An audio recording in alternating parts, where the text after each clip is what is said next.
sasabihin nila sa panlabas, may kaugnayan sa political agenda. Sasabihin nila meron sila tinatawag na differences when it comes to their views and governance. Pero siyempre, alam naman natin, may pinaghuhugutan yan. Tandaan kasi natin, nung naging Pangulo na yung kapatid niya, inaasahan niya siguro na meron siyang boses o meron siyang kapangyarihang bumulong man lamang sa Pangulo.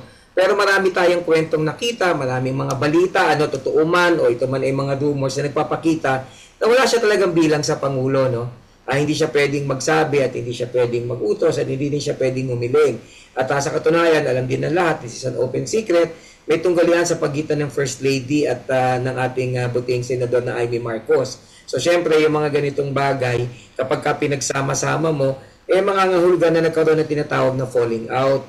Kasi kung hindi naman nagkaroon ng falling out yan, kung kapatid mo yan, ba't ka naman magsasalita ng bagay na makakasira sa kanya? Yes. So, ibig sabihin, meron ka talagang sama ng loob. Hindi ba? Kasi from the very start, pansinin mo siya yung unang excited na naging Pangulo si Bongbong Marcos. Marami siyang sinasabi, marami siyang plano, pero unti-unti na-ease out siya, unti-unti natatanggal siya, unti-unti nawawalan siya ng boses. Kasi nakita na nga niya na nagkaroon ng break-up.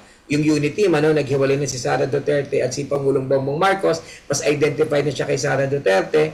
And to a certain extent, namili na siya. Yeah. And kaya lang, hindi ba napansin mo mga few months ago, bagamat nasa kampo siya ni Sara Duterte, maraming mga diehard Duterte supporters ang hindi nagtitiwala sa kanya. So who knows, baka itong kanyang pronouncement, isa rin paraan para sabihin sa kanila na totoong may falling out ako sa aking kapatid at ako'y lehitimong oposisyon na.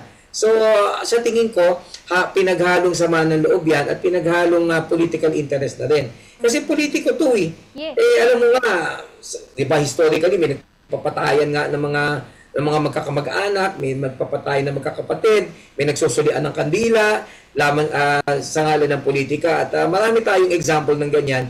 So, hindi na din naman to bago. Kaya lang, for the very first time kasi, nakita natin, presidente, ika nga yung iniipit. So, parang malaking istorya talaga ito. Attorney, paano po ninyo nakikita yung mga posibleng effect na ito po mga isyong ito sa political stability ng Marcos administration? May effect din po kaya ito sa kanila pong support base, Attorney? Unang-una sa lahat, when it comes to political stability, sa tingin ko sa ngayon, kontrolado pa naman ang lahat. I never see the possibility na magkaroon ng military junta at this time or lumabas yung tao para mag-stage na panibagong EDSA. Kasi unang-una, hati nga ang taong bayan. Saka nakakita for the very first time, may mga rally tayo, grupo-grupo talaga, at hindi rin sila nagkakasundo. So far safe naman siya. Unless, of course, magsama-sama pa yung iba pang mga kwento. Alam mo kasi minsan may biglang isang event na sobrang mabigat siya, nagiging tipping point. Yeah. Parang naalala mo ng panahon ni Erap, hindi ba biglang hindi binuksan yung envelope? Nakita nating umiiyak si Senator Ligarda. Di ba? Parang may defeat of justice. Very emotional ang mga Filipino, reactive tayo. Marami sa atin, hindi naman natin naiintindihan talaga yung issue. Mababaw lang ang pagkaintindi natin. So we're very emotional. Kapag may nangyari na napuko ang emosyon natin, we might actually put together our resources and go out at pilitin bumaba ang Pangulo. But so far, sa tingin ko, politically stable naman siya. Pero nakikita ko na yung bangayan adyadyaan. Kasi nga, ang taong bayan. Pangalawa, may matindi rin yung away sa pagitan ng oposisyon at ng administrasyon. Ang nakakatakot lang kasi dito, sa ating sa usapin ng ekonomiya.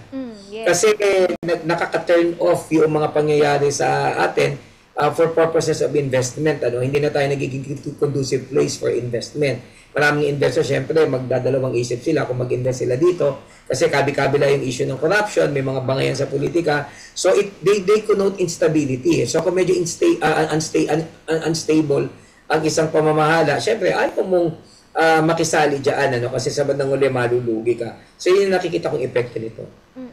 Attorney, possible kaya na magdulot po ng division or yung tinatawag po natin na fragmentation? Ito po mga pahayag na ito po sa loob ng administrasyon ng atin pong presidente, or sa tingin po ninyo kontrolado pa rin ng atin pong Pangulo yung kanya pong mga aliado po sa kabila na ito pong mga issues ngayon na kanya pong kinakaharap, sir? Well, as a general rule, pag Pangulo ka, kontrolado mo talaga yan. Kasi everyone would gravitate towards you. Nawawala lang yan kapag yung buong taong bayan ayaw sa'yo. Hindi naman yan yung kaso. Hati ang taong bayan, may supporters siya. Pangalawa, nangyayari lang din yan kapag kalinda ka na. But otherwise, pag Pangulo ka, di gusto ka ng lahat kasi ikaw may hawak ng sandukan, di ba? Ikaw yung nagsasandok eh. Ikaw yung nagluluto. So, syempre, they gravitate towards you. Naalala mo si Pangulong Digong. Di ba? Napakarami yung supporters ng mga mambabatas na kongresista noong panahon na presidente siya. Yes. Yung mga tumitira sa kanya, yan din yung mga sinisip-sip sa kanya noon eh. So, ganyan talaga ang paglalaro dyan. Wala tayong magagawa. Sipsipan sila na sipsipan. Kung kanino sila makikinabang. Kasi alam mo, wala tayong strong party system eh. Wala tayong partido pinaninindigan at prinsipyo pinaninindigan na representante noong partido na kinabibilangan natin. Hindi kagaya sa Amerika, di ba? Doon talaga pinaglalaban nila prinsipyo. Di naglalaban dito personal na interest. Kaya nga ang pagpapalit ng loyalty, parang pagpapalit lang ng salawal. Di ba? So ngayon, ito kakampi mo, bukas kaaway mo na. So ganyan ang pangyayari talaga sa Pilipinas. At ang taong bayan, parang sawa na rin naman kasi tayo. Parang inis na tayo sa ganyan, hindi ba? Kaya hindi na tayo masyadong emotional. Hindi kagaya nung araw, may mga konting bagay, galit na galit tayo. Ang taong bayan parang nabubugat na pagod na rin. Bakit? Kasi ang dami na nating devolusyon na nangyari. Ang dami namang investigasyon. Tapos hindi naman nagbabago ang sistema. So hindi ko masisisi yung taong bayan kung bakit parang pagod na rin.